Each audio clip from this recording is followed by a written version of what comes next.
Hello, everybody. Scott Golden here with the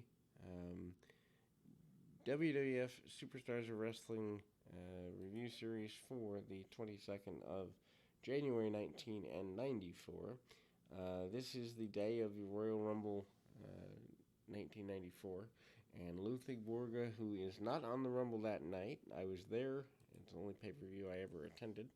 Um, and he was not there. Tatanka replaced him. But anyway, he's here proving that things were taped. Not that anybody didn't know that who's listening to this, but at the time, it was a surprise to see a guy on TV who wasn't there at the pay per view the same night.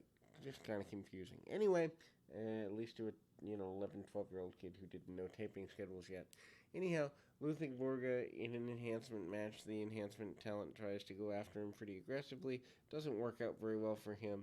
Obviously, Borga doing the foreign finish heel shtick. Actually, Borga, I think the first guy I ever saw do modification of like a pop up uppercut, but he does that here. And obviously, he's been feuding with Lex Luger and Tatanka and various other people. I believe Borga is the one that actually finally handed Tatanka his first victory. His uppercuts are not good. Borga also ends up going to the UFC and not doing well either. I believe he ended his life later, several years afterwards. Anyway, backbreaker a la Lex Luger because he still has issues with Luger. The um match between the Hearts, Brett and Owen, versus the Quebecers returns to being a championship match as the Quebecers regained the tag team title. They are celebrating very vociferously, and Brett and Owen are also happy to have their title match back. Doink as a babyface, along with Dink, aka Tiger Jackson, who is a little person, is the match here. Doink and Bam Bam Bigelow are headed for a collision course, so the inset promo includes a Bigelow promo. Takedowns here by Doink and basic stuff. Match is pretty short, and Dink is dancing around in the ring. And Doink shoots a half and rolls the man up. Less than 3 minutes of a enhancement match to be had by all.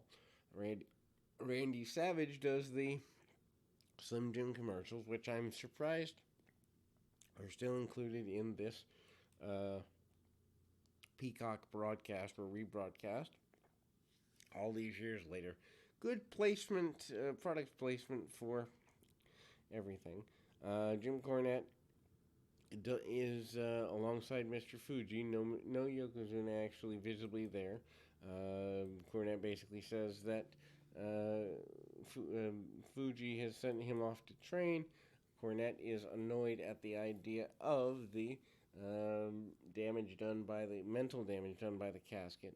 Paul Bearer promises that Yokozuna will be buried. Obviously, a large casket to be had by this, and we kind of see Paul Bearer on the outside showing the size of the casket that is required for Yokozuna for the evening's festivities.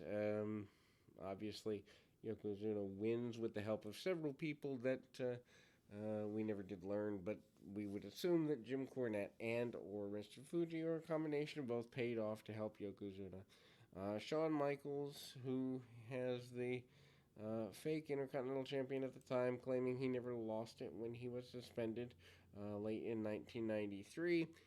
Headed towards the collision course with Scott Hall, aka Razor Ramon, but here Michaels is alongside Diesel, his bodyguard. Diesel's still the bodyguard through the Survivor Series of same year, and needless to say, Michaels bouncing around for this enhancement match.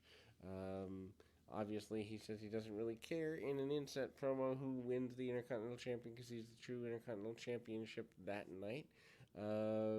Tackled by the enhancement talent, and it's not that big a deal. Michaels comes up and does some very basic things. The super kick is not the finish by this point. I think it becomes the finish by the end of the year, but Michaels hits the super kick here, picks the man up, and goes for what ends up being a pile driver. He uses the pile driver for finish a little while here and gets a quick victory.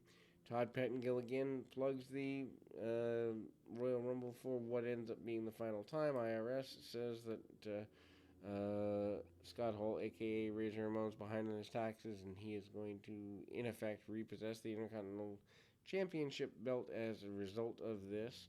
We run over the rules for the um, Royal Rumble match itself, and we run through some of the involved individuals, including a returning Rick Martel who hadn't been seen in several months, Jeff Jarrett in his first Rumble, among others. We then go to a match with Adam Bomb. Adam Bomb, of course, managed by Johnny Polo, or actually at this point, Harvey Whippleman. Whippleman is in control. Polo has gone to commentary and other things. Polo has moved on to doing different things. I don't think he's moved on and left the promotion quite yet, but he might have.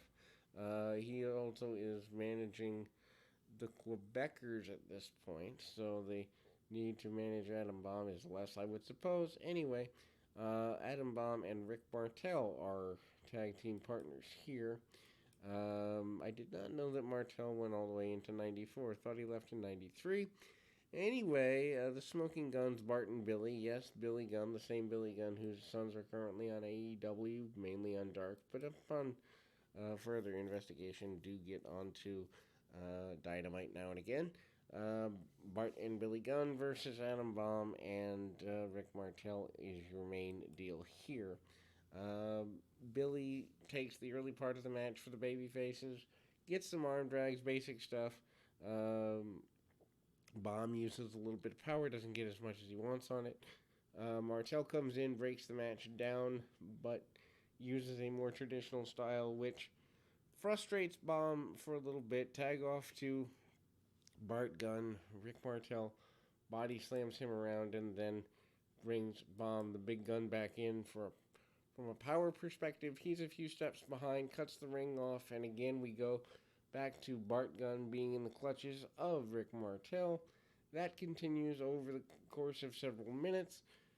And ultimately is there drop toe holds along the way and basic stuff. Irish whips and double clotheslines by the babyfaces, taking Adam Bomb out over the top rope to the floor. Double Russian leg sweep by the Guns and a victory there for the Guns. A breakup between the team of Adam Bomb and Rick Martel. Martel leaves in a huff, and we kind of get the sense that Adam Bomb will be a babyface before long. His inability to get along with others is at paramount here. Anyway, Shawn Michaels says, again in an inset promo in the event / face-to-face center with Jim Ross, that he does not care who wins the Intercontinental Championship match tonight at the Rumble because he doesn't consider either one of them the true champion. He considers himself the same. And then there is an enhancement challenge match up next. Crush is here. Crush with reasonably new manager Mr. Fuji. An alliance that never really made sense to me. Punches and kicks by Crush. Crush turning heel within the last couple of months on Randy Savage.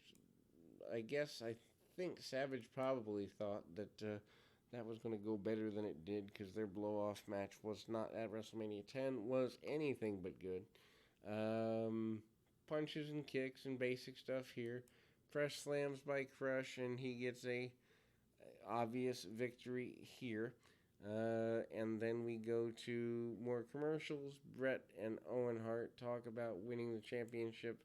Bret is dedicated to his brother. Weird to see Bret in a singlet and not long tights, but that's what we get. Anyway, Ray Rougeau is the interviewer for that.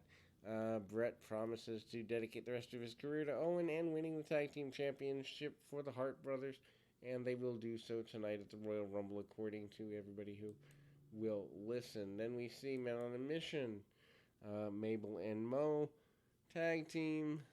they're going to be part of the Rumble. They do a Royal Rumble wrap, and that will close the program. We'll be back with more right after this.